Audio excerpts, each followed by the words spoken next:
amigo ko dili yud masuko, bisag saya daghan ang musugo. Permi lang yun siyang nga maalaan, kay abig bata maong masuguan. Lami unta punong ibagulbol, di na lang kuno kay naamay suhol.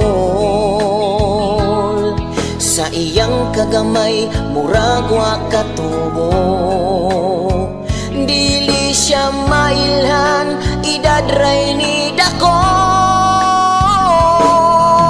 Apan ang iyahang nga asawa, pagkadako mo kilugurog no binta, labi nagmagkuyog sila, kay mura siyag anak na lutasunon pa. Dagan ang magyaga-yaga sa kalsada, kay nag-uban daw ang anak ug ang mama. Sa palengke dagan nang nangatawa, siya gikugos kisong ay gibaba sayang asawa.